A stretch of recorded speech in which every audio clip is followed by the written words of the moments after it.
सर्वेभ्यो नमः। देववाणी संस्कृतं यूट्यूब चलदृश्यं प्रति भवतीनां च हार्दं स्वागतम्।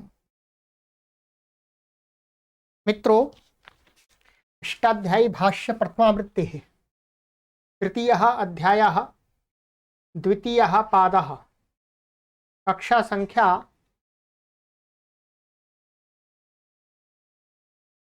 46 को आज हम पढ़ेंगे।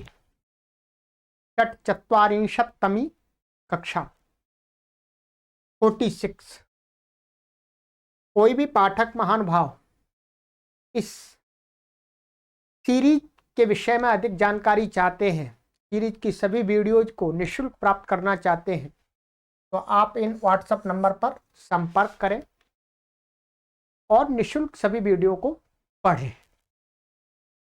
चलिएगा, तो गत कक्षा में मैंने आपको यहाँ तक पढ़ा दिया था।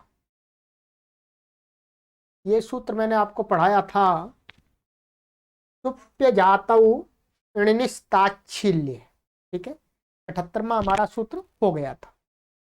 पुस्तक को ओपन कीजिएगा।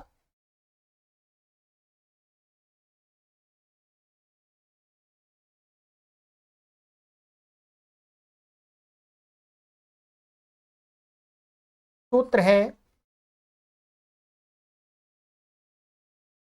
कर्तर्युपमाने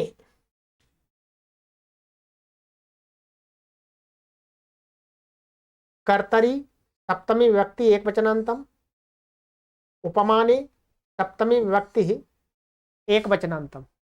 ठीक है, अनुवृत्तिः णिनेः धातोः प्रत्ययः परश्च, इनकी अनुवृत्ति आती है।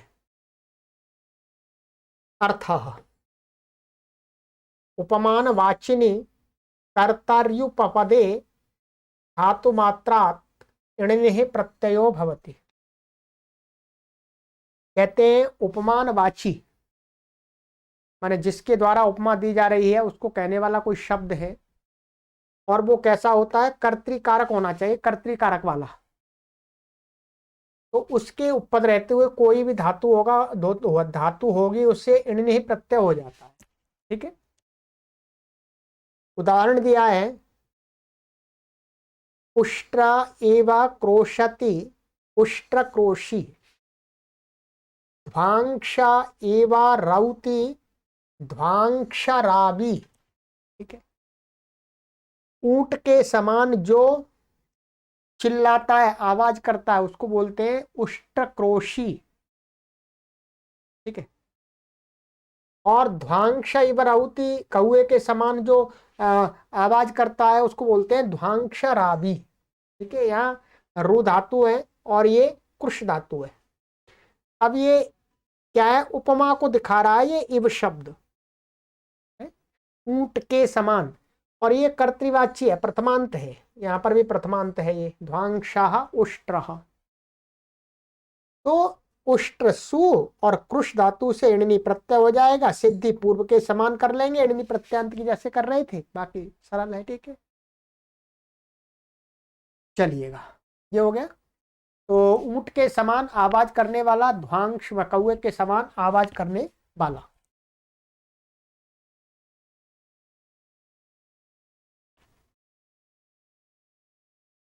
व्रते व्रते सप्तमी विभक्ति एकवचनान्तम, अनुवृत्ति टुपी णिनेः धातोः प्रत्ययः परश्च, इन पदों की अनुवृत्ति है। ठीक है,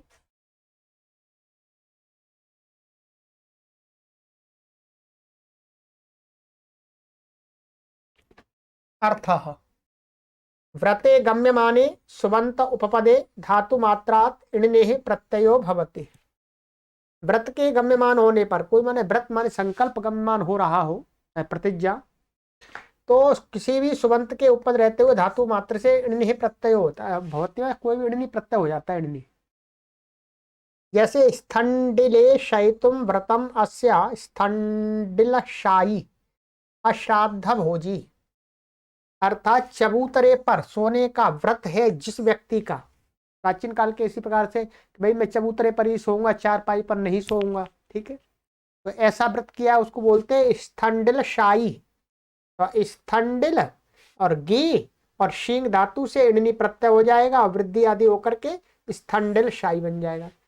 ऐसे असाधम भोक्तुम शीलम यस्य, और भोक्तुम व्रतम यस्य, और अश्राद्ध माने श्राद्ध को नहीं खाने का व्रत लिया है जिसने मन में श्राद्ध नहीं खाऊंगा। श्राद्ध को खाना कोई अच्छी बात नहीं है, ठीक है। तो ऐसे श्रेष्ठ व्यक्ति को बताया जा रहा है कि भाई इस व्यक्ति ने श्राद्ध को खाने से अब नहीं खाएगा, ऐसा व्रत ले लिया है।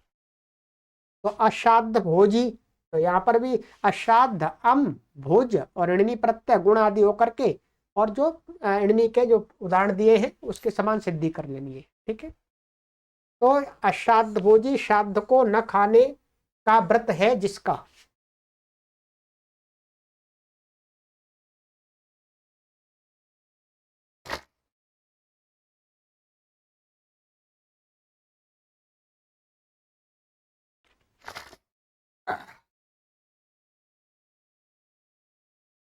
बहुलमाभीक्षणे, बहुलम प्रथमा विभक्ति एक वचनांतम, आभीक्षणे सप्तमी विभक्ति एक वचनांतम, अनुवृत्ति सुपी णिने धातो प्रत्यय परश्च, इनकी अनुवृत्ति आ रही। अर्थ आभीक्षण्यम पौनः पुण्यम तस्मिन् गम्यमाने धातोर बहुलम णिनिः प्रत्ययो भवति। कहते आभीक्ष मने पौनः पुण्य मने बार बार क्रिया, किसी भी क्रिया का बार बार यदि गम्यमान हो रहा हो तो उसके तस्मिन् गम्यमाने धातु से, धातु मात्र से बहुल करके णिनि प्रत्यय हो जाता है। बहुल करके कभी नहीं भी होता है, ठीक है। उदाहरण दिया है कषाय पायिणो गांधाराः, क्षीर पायिणः कुशीनराः, तौवीर पायिणो बाह्लीकाः, बहुल ग्रहणात् कुल्माश खादः अत्र णिर्न भवति। अब इसको समझ लीजिए धीरे धीरे क्रम से। इसका अर्थ नीचे दिया है कषाय पायिणो गांधारा मन बार बार एक विशेष रस को पीने वाले गांधार लोग, गांधार देश में रहने वाले लोग किसी एक विशेष द्रव्य पदार्थ को पीते थे, तो इसलिए उनको जो कषाय नाम है, कषाय को पीते थे वो, तो कषाय पायण ये हो गए उनका नाम, उनको कषाय पायण बोलने लग गए। ऐसे क्षीर पायण उशीनरा, बार बार दूध पीने वाले उशीनर लोग थे। सौवीर पायणा बाहलिका, कांजी, कांजी होती है बनी हुई, उसको विशेष कांजी विशेष के पीने वाले बाहलिक लोग थे, बाहलिक देश में रहने वाले, ठीक है। और बहुल ग्रहण करने से णिनि नहीं होता है। बहुल का अर्थ होता है कहीं होता है कहीं नहीं होता, कहीं दूसरा ही हो जाता है, तो णिनि नहीं होता है। तो क्या है कुलमाश खादा, कुलमाश खादा मन उबले हुए अन्न को खाने वाला, यहाँ णिनि नहीं हुआ बहुल ग्रहण। यहाँ पर क्या हुआ है, यहाँ पर कर्मण्यण से अण हो गया, जो ये सारे कर्मण्यण के अपवादी थे, तो कर्मण्यण से क्या हो गया अण हो गया। तो कल कुलमाश खादा बन गया, कुलमाश अम खाद और अण का अ मिल जाएगा, सारा कुछ होगा कुलमाश खादा बन जाएगा। यहाँ पर इनमें कषाय पायण, तो कषाय उपद रहते हुए, ठीक है, और पा धातु से णिनि प्रत्यय हो जाएगा, और पा को यहाँ पर आतो युक चिण कृतो हो से क्या हो जाएगा युक आगम हो जाएगा, ठीक है। बाकी बहुवचन में तो कषाय पायणो ये हो जाएगा। इस शकार को मान करके, इसे शकार को मान करके इसमें यहाँ पर अण हो जाएगा, ठीक है, शकार है इसलिए तो अणकार हो जाएगा, तो गांधारा है ये हो जाएगा।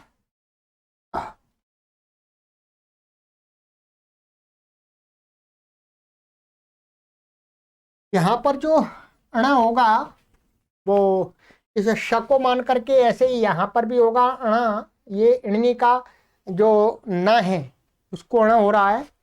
तो यहाँ पर ये 8वें अध्याय के चौथे पाद का 11वां सूत्र है, लिख लीजिएगा 8 4 11, ठीक है। ये सूत्र है प्रातिपदिकांत नुम विभक्ति सूचा, उससे होगा। ये प्रातिपदिक के अंत का नकार माने पूर्व पद में हित निमित्त से उत्तर प्रातिपदिकांत जो नकार होता है उसके उस नकार को अणकार हो जाता है। ठीक है, तो इसकी स्थिति क्या रहेगी? प्रातिपदिकांत एणिन माने कषाय पाइन और जस आएगा। जस को छोड़ करके उससे पूर्व का जो है वो क्या कृत तद्धित समासाश्च से प्रातिपदिक संज्ञा है उसकी, तो प्रातिपदिक के अंतिम नकार हो गया वो, तो उसको प्रातिपदिकांत नुम विभक्ति सूचा से क्या हो जाएगा? अणा हो जाएगा। ठीक है, ये ध्यान रखेंगे इस सूत्र से। ऐसे क्षीरपायण उशीनराह और सौवीर पायणो बाहलिका है, यहाँ पर भी हो जाएगा णत्व ऐसे ही। ठीक है, और युक आदि सब कुछ हो जाएगा। कुलमाश खादा, यहाँ पर कुछ भी नहीं करना, या तो सामान्य अण प्रत्यय होगा कर्मण्य से।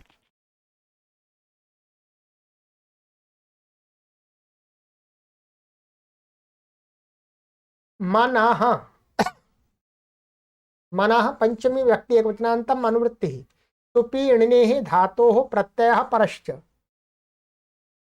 अर्थः सुबंत उपपदे मन धातोः इणिनिः प्रत्ययो भवति, और सुबंत के उपपद रहते हुए मन धातु से इणिनी प्रत्यय हो जाता है। ठीक है, उदाहरण दर्शनीयम मन्यते दर्शनीयमानि, शोभनम मन्यते शोभनमानि, स्वरूपमानि। ठीक है, मैं देखने योग्य मानने वाला माने किसी भी वस्तु कोई भी है चीज है उसको देखने के लायक मानता है जो व्यक्ति, उसको बोलेंगे दर्शनीय।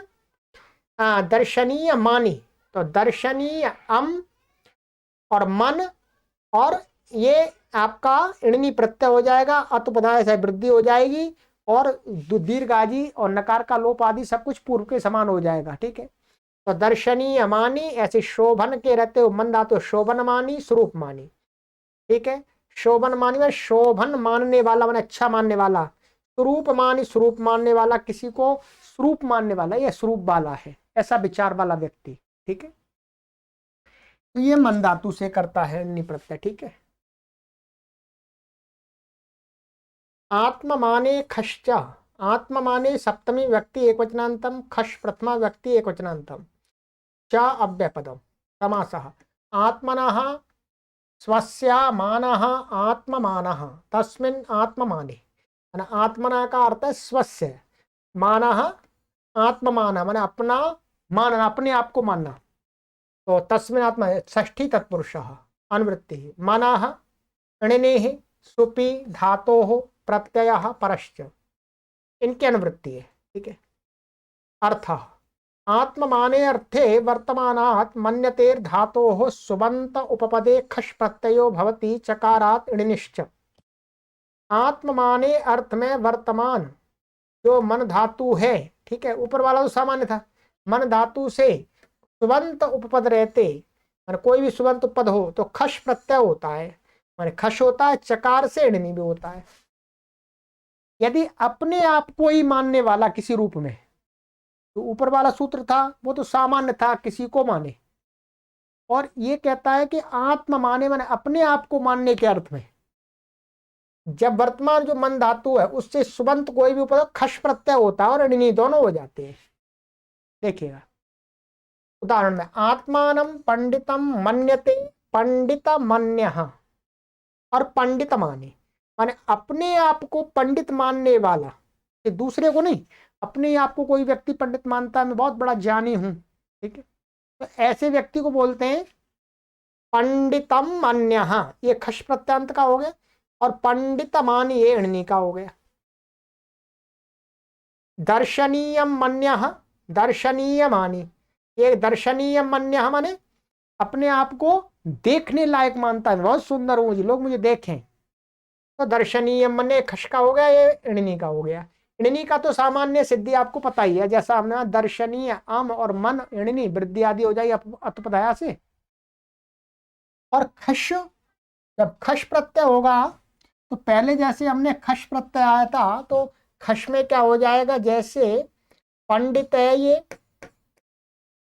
और ये अम हो जाएगा आपका, मन हो जाएगा, और ये खश प्रत्यय हो गया। ठीक है जी, खश हो गया, इत संज्ञा हो गई, और अवच्छा, ठीक है। इसका भी समास आदि सब कुछ हो गया। खश है, वृद्धि नहीं होगी। ये शित है, शित होने से क्या है, तिंगशित सार्वधातुकम से सार्वधातुक है। और ये कर्तरी किससे, कर्ता में है, ठीक है, कर्ता में ही सभी प्रत्यय। तो क्या हो जाएगा, मन धातु से क्या दिवादिगण की है, तो दिवादिभ्य शन, दिवादिभ्य शन से यहाँ क्या हो जाएगा, शन विकर्ण हो जाएगा। शन का ये यह बचेगा, ठीक है। आ और आ ये मिल जाएगा, अतोगुणे हो जाएगा, ठीक है। और तो पंडित, पंडित मन, और ये खित प्रत्यय, खित खकार की संज्ञा है। तो अरुर द्विशद जंतस्य मुम से क्या हो जाएगा, मुम आगम हो जाएगा। मुम का म बचेगा, या मा आ जाएगा मुम का। और फिर क्या, इसको मौन स्वारा और वा पदांतस्य, हाँ वा पदांतस्य के विकल्प से हो जाएगा, ठीक है। विकल्प से इसको परसवर्ण होगा, तो अनुस्वार ही रह गया यहाँ पर। तो पंडितम मन्य बन जाएगा, ठीक है, बाकी कुछ भी नहीं है।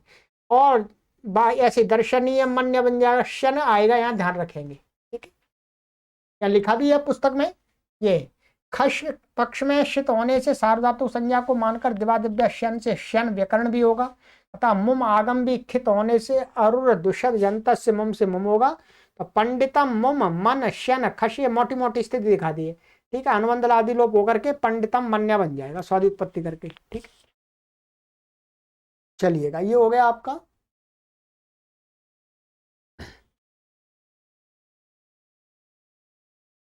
भूते, भूते सप्तमी व्यक्ति एकवचनान्तम अर्थः वर्तमाने लट् इत्यतः पूर्वं पूर्वं ये प्रत्यया विधीयन्ते ते भूते काले भवन्ति इत्यधिकारो वेदितव्यः अग्रे उदाहरिष्यामः। देखिएगा, अब यहां से भूत, भूत माने भूत वो पेड़ वाला भूत नहीं है, भूत माने काल है, पास्ट काल, बीता हुआ काल। तो कहते हैं आगे एक सूत्र आएगा 3-2-123 वर्तमाने लट, ये वर्तमान काल का है। तो इससे पहले माने 84 से लेकर के 122 सहित, 23 तो चालू हो जाएगा वर्तमान का, तो 122 तक माने उस सहित इसका चलेगा, भूत का अधिकार चलेगा। जो भी प्रत्यय कहे जाएंगे वो भूतकाल में कहे जाएंगे, ठीक है। अच्छा जी, इससे ऊपर जो प्रत्यय कहे गए वो किस अर्थ में कहे गए हैं, तो ध्यान रखिएगा। जो इससे ऊपर कर्मण्य अण से लेकर के अभी तक जो प्रत्यय कहे हैं वो किसी काल विशेष में नहीं कहे। आप किसी काल में कर सकते हैं, क्या आप किसी भी काल में कर सकते हैं, उनका काल कोई निर्धारित नहीं है। प्राय करके हमने वर्तमान काल में उदाहरण दिखा दिए हैं, परंतु आप उनको भूतकाल में भी दिखा सकते हैं, वर्त और भविष्य काल में भी दिखा सकते हैं, ठीक है। परंतु यहां से आगे, यहां से पहले पहले तक जो भी प्रत्यय होंगे वो केवल और केवल भूतकाल में होंगे। फिर इसके के आगे के जो प्रत्यय होंगे तो वो वर्तमान काल में ही होंगे, ठीक है, ये ध्यान रखेंगे। तो ये केवल क्या है, अधिकार सूत्र है, इसके अधिकार इसका आगे चलेगा और उदाहरण इसके आगे ही देखेंगे।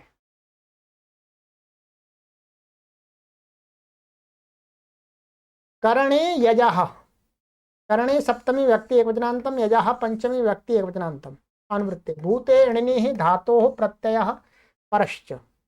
अर्थः करणे कारके उपपदे यज धातोर णिनिः प्रत्ययो भवति भूते काले। कहते कर्ण कारक के उपपद रहते हुए यज धातु से णिनि प्रत्यय होता है भूतकाल में, भूतकाल में। अब भूतकाल वाला ही विग्रह करना पड़ेगा। जैसे उदाहरण दिया अग्निष्टोमेन इष्टवान, तो इष्टवान ये कतवतु प्रत्यय भूतकाल में होता है, तो उसके द्वारा दिखा दिया। लंग लकार के द्वारा भी दिखा सकते हैं, ठीक है। ऐसा भी कर सकते हैं अग्निष्टोमेन आयजत, या हाँ अग्निष्टोमेन आयजत, आत्मनेपद में भी चलता, परस्मै पद में चलता, दोनों। तो लंग लकार का प्रयोग कर सकते हैं। तो ये कर्ण हो गया, तृतीया हो गई। तो अग्निष्टोम और टा और यज धातु है, तो और इणनी प्रत्यय हो जाएगा, अतपदा से वृद्धि हो जाएगी, पूर्व समास आदि सब कुछ हो जाएगा, लुक हो जाएगा, दीर्घ हो जाएगा, इणनी का ई और न का लोप हो जाएगा और स्वादि उत्पत्ति तो हो जाएगी, ठीक है। तो अग्निष्टोम याजी मन जिसने अग्निष्टोम के द्वारा यज्ञ किया, करता है ऐसा नहीं, करेगा ऐसा नहीं, किया,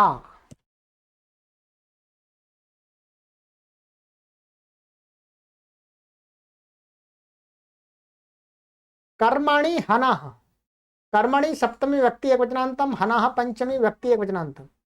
अनुवृत्ति भूते इणिः धातोः प्रत्ययः परश्चन की अनुवृत्ति आ रही है। अर्थः कर्मणि कारक उपपदे हन धातोरिणिः प्रत्ययो भवति भूते काले। कर्म कारक में, कर्म कारक के उपपद रहते हुए हन धातु से इणिः प्रत्यय होता है भूतकाल में। ठीक है, तो क्या है, जैसे पितृभ्यम हतवान पितृभ्य घाती, मातुलम हतवान मातुल घाती। जिसने अपने चाचा की हत्या की है, चाचा को मारा उसको पितृभ्य घाती बोलते हैं, और जिसने अपने मामा को मारा है उसको मातुल घाती बोलते हैं। ठीक है, ये प्राचीन काल के उदाहरण है। जैसे भगवान श्री कृष्ण जी ने आपको मामा कंस को मारा था, परंतु उनको मातुल घाती नहीं कहेंगे, क्योंकि अच्छे मामा को कोई मारता, अच्छे व्यक्ति को मारता है, तब तो ये बुरा प्रकट करने के लिए, ठीक है, बुराई प्रकट करने के लिए।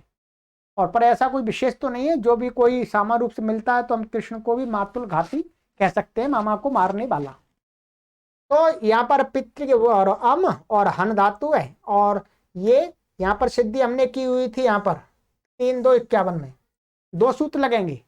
हो हंतेर्निन्येषु, ठीक है, हो हंतेर्निन्य से हन के हकार को घ हो जाएगा, और हनस्तो चिन्ह से हन के तकार को, नकार को तकार हो जाएगा, और अतुपताया से वृद्धि हो जाएगी। बाकी सिद्धि इणिनी प्रत्यांत की समान ही है बिल्कुल। ठीक है, चलिएगा और अधिक यहां पर देख लीजिएगा, मैंने 2 सूत्र थे वो बता दिए।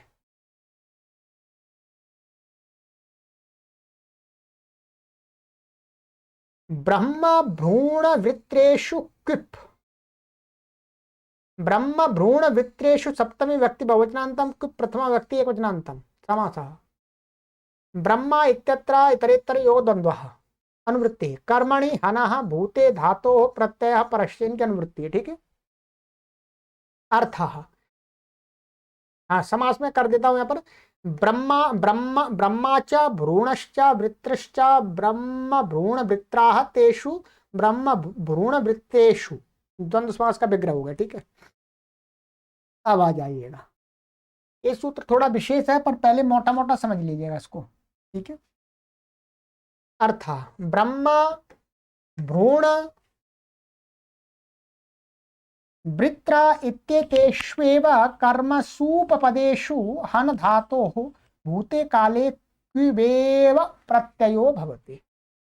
कहते हैं ब्रह्म भ्रूण और वृत्र, इनके ही माने इनके इन कर्मों के उपद ही अन धातु से भूतकाल में क्विप ही प्रत्यय होता, क्विप प्रत्यय ही होता है, ऐसा अर्थ आ गया। ठीक है,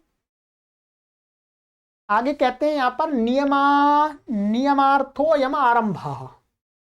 नियमा क्या है ये, नियम के नियमार्थो यम आरंभ, मन ये जो सूत्र है, जो योग है, ये क्या है, नियम के लिए आरंभ किया गया है, या नियम बनाया गया है।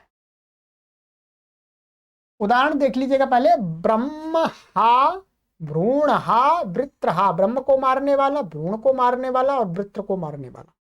ठीक है, ब्रह्म का अर्थ है यहाँ पर ब्राह्मण, ब्राह्मण, और भ्रूण माने गर्भ को गिराने वाला, वृत्र वृत्र को मारने वाला। अब देखिएगा क्या नियम है और कैसे नियम निकलता है, ये समझ लीजिएगा, मोटा है सरल है, समझ में आ जाएगा। हमने एक सूत्र पढ़ा था पहले, एक सूत्र पढ़ा था हमने, आपको पढ़ाया था, वो सूत्र था हमारा क्विप्चा। क्या पढ़ा था हमने पीछे की कक्षाओं में, सूत्र पढ़ा था क्विप्चा। संख्या भी बता देता हूं मैं आपको,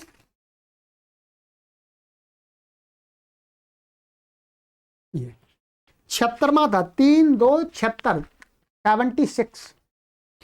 क्विप्चा, क्विप्च प्रत्यय सूत्र था। उसने कहा कि कोई भी धातु हो, कोई भी उपपद हो, उससे क्विप प्रत्यय हो जाता है।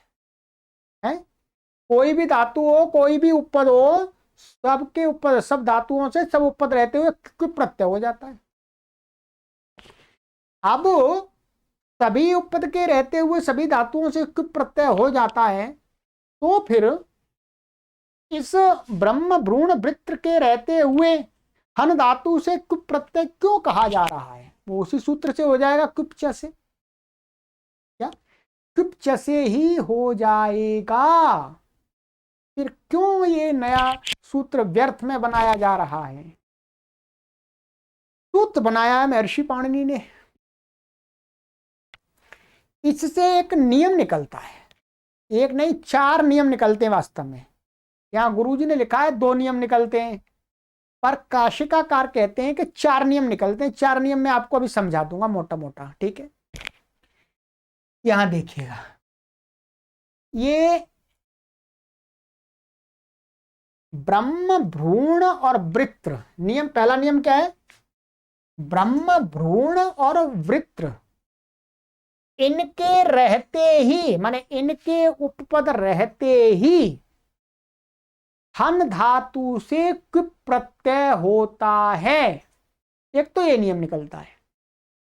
क्या क्या इनके रहते ही उपपद में ब्रह्म हन धातु से क्विप प्रत्यय होता है, अर्थात इनसे भिन्न कोई उपपद होगा तो हन धातु से क्विप प्रत्यय नहीं होता है। एक तो ये नियम निकल गया। जैसे यदि आप ब्रह्म की जगह, भ्रूण की जगह, वृत्र की जगह आप ऐसा पुरुष ले आए, क्या पुरुषम पुरुषम हतवान, पुरुषम हतवान इति पुरुष हानि बनेगा। या पुरुष के उपपद रहते हुए हन धातु से प्रत्यय नहीं होगा, क्योंकि ये नियम बना दिया इसी सूत्र के विशेष बनाने से। यदि हन धातु से प्रत्यय होता है तो इनके उपपद हुए रहता है। पहला नियम तो ये बन गया। दूसरा नियम क्या है? दूसरा नियम काशिकाकार कहते हैं कि इनके उपपद रहते हुए, इनके उपपद रहते हुए हन धातु से ही प्रत्यय होता है, अन्य किसी धातु से प्रत्यय नहीं होगा। दूसरा नियम क्या निकलेगा? ब्रह्म के उपपद रहते हुए किसी धातु से प्रत्यय होता है तो केवल हन से ही होता है। यदि हन के स्थान में आप और किसी को, माने ब्रह्मांडम जानाति ज्या धातु लाएंगे तो प्रत्यय नहीं होगा, हन धातु से ही होता है। क्या दूसरा नियम क्या निकल रहा है? ब्रह्म वृत्र और भ्रूण इनके उपपद रहते हुए हन धातु से ही प्रत्यय होता है, किसी दूसरी धातु से नहीं होता। एक ये नियम निकल गया, दूसरा नियम आ गया समझ में। जैसे मैं उदाहरण दे रहा हूं, जैसे ये मैंने दे दिया आपको, जैसे, और दूसरा ये जैसे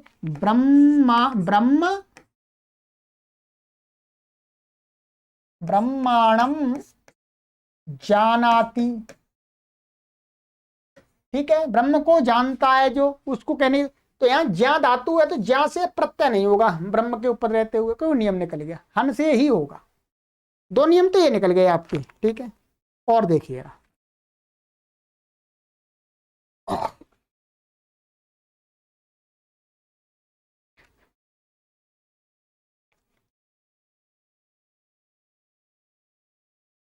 तीसरा नियम निकलता है कि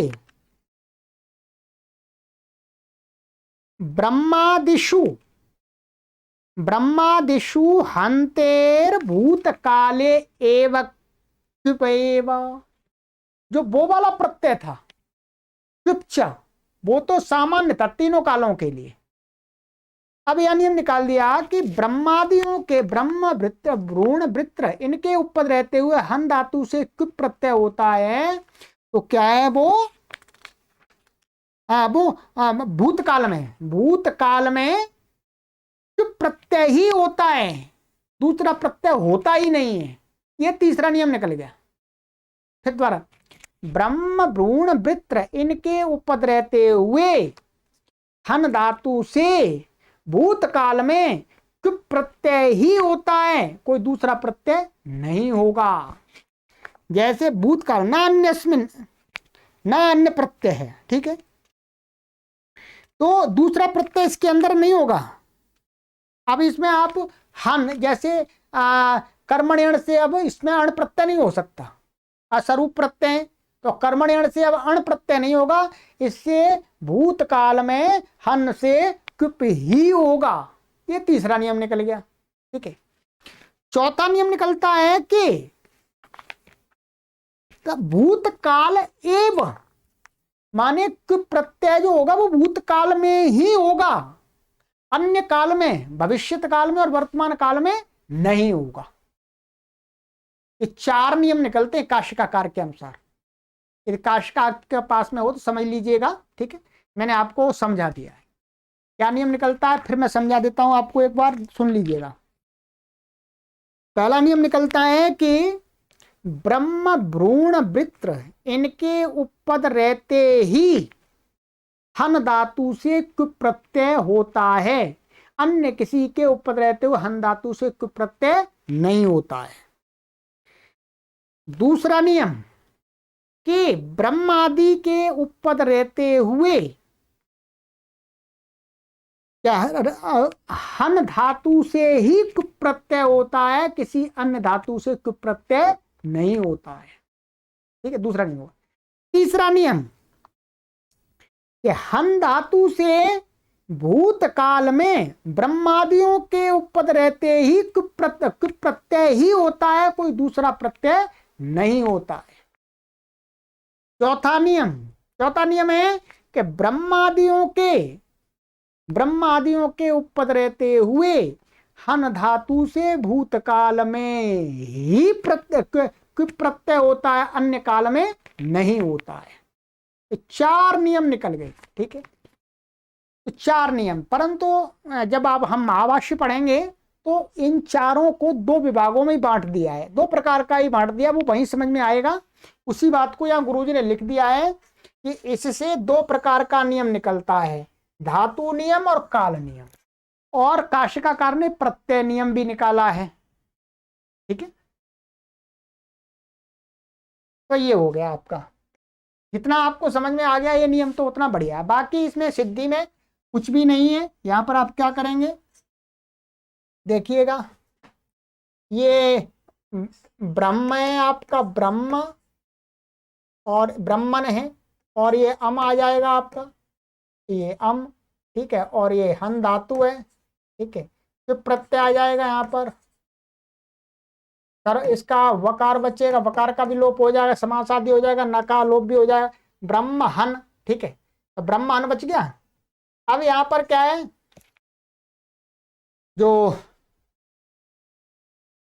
हम जिसको पढ़ रहे थे, जो सूत्र था हमारा इससे इन हन पूषार मणम शौच, एक मिनट,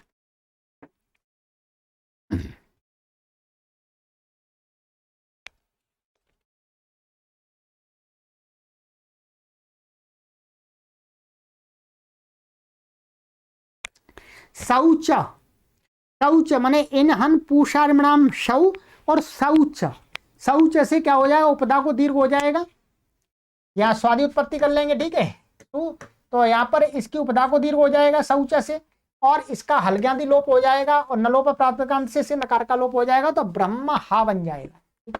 ऐसे भ्रूण हा और वृत्र हा बना लीजिएगा। ठीक है, सरल है, बिल्कुल कठिन नहीं है। चलिएगा, तो ये हो गया। आगे है आपका बाहुलम छंदसी, बाहुलम प्रथमा व्यक्ति एकवचनांतम, छंदसी सप्तमी व्यक्ति एकवचनांतम, अनुवृत्ति क्षिप्त कर्मणि हनः भूते धातो प्रत्यय परश्च, इनकी अनुवृत्ति आ रही है। ठीक है, अर्थः छंदसी विषय कर्मण्युपपदे हन धातो भूते काले कुप प्रत्ययो बहुलम भवति।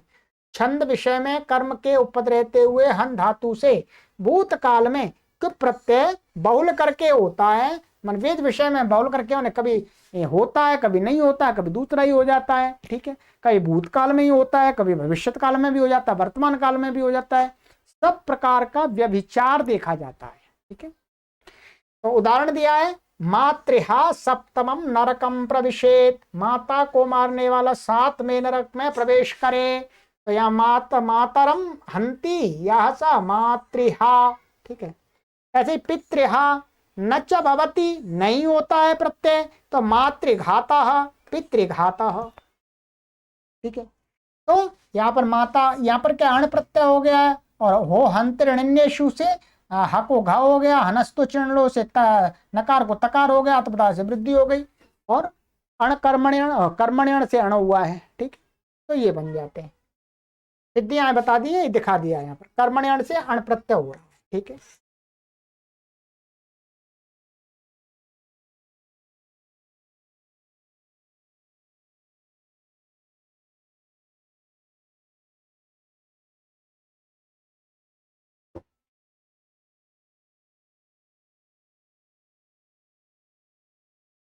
तो कर्म पाप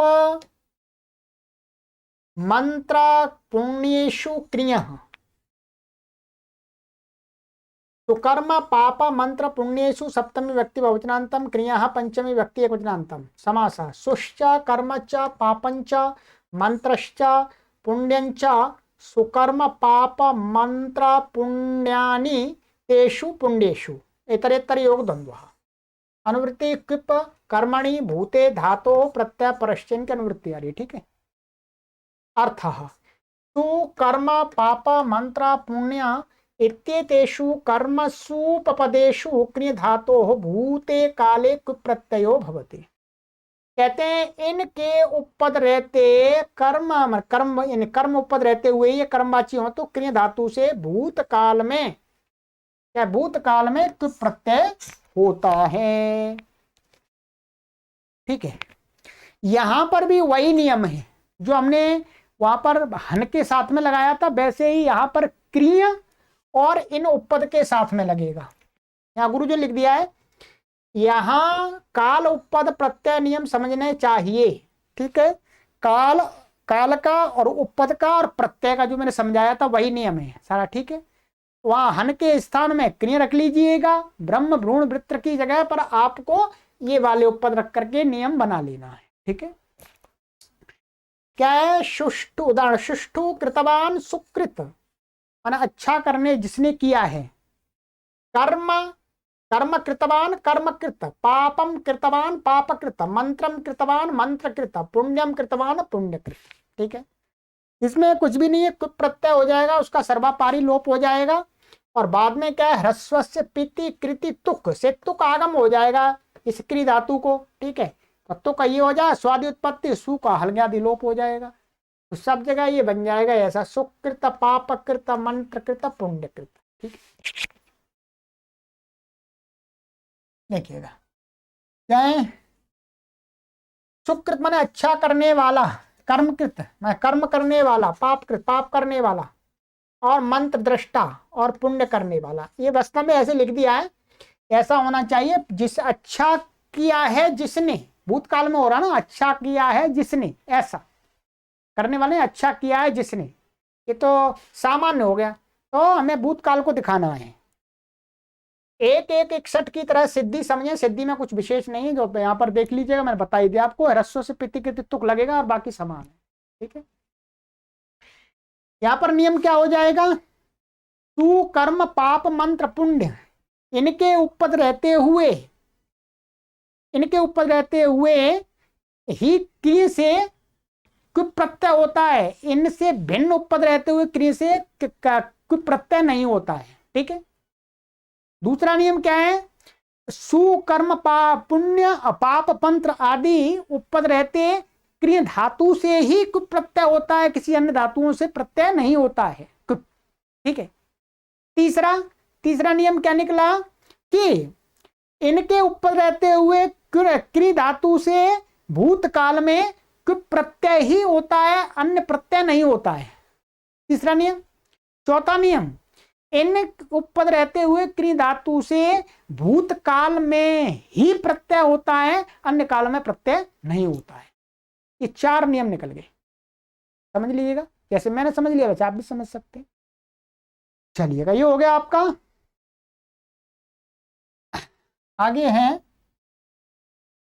तो में शून्य, सोमे सप्तमी व्यक्ति एकवचनान्तम सुयः पंचमी व्यक्ति एकवचनान्तम अनुवृत्ति।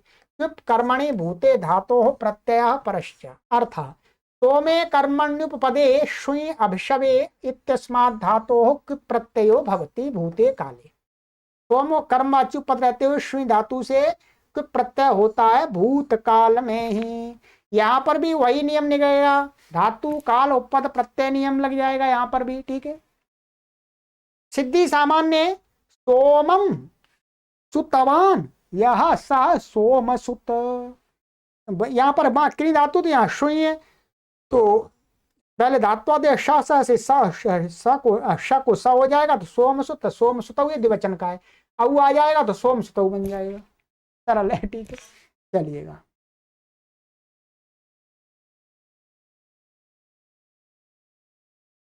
अग्नौ चेह, अग्नौ सप्तमी व्यक्ति एकवचनान्तम चेह पंचमी व्यक्ति एकवचनान्तम अनुवृत्ति। क्विप कर्मणि भूते धातो प्रत्यय परश्च। अर्थः अग्नौ कर्मण्युपपदे छि धातोः क्विप प्रत्ययो भवति भूते काले। अग्नि कर्मवाची पद रहते हुए छि धातु से क्विप प्रत्यय होता है भूतकाल में। नियम वैसा ही लगा लीजिएगा, चारों नियम यहाँ गुरु ने लिख दिया है, पूर्व सूत्र के समान चारों नियम लगा लीजिएगा। अग्निम अचैषित या चितवान भी कर सकते हैं यहाँ पर आप। तो अग्निचित अग्निचितऊ ये एक वचन का द्विवचन का हुआ गया तो, और यहाँ पर भी ह्रस्व से पितृकृत तुक से तुक हो जाएगा। ठीक है, चलिएगा।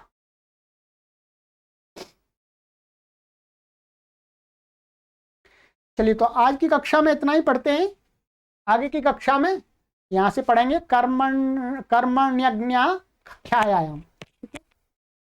तो इन नियम को समझ लीजिएगा, चारों प्रकार का जो नियम है उसको अवश्य समझ लीजिए। ठीक है, सर्वेभ्यो नमः।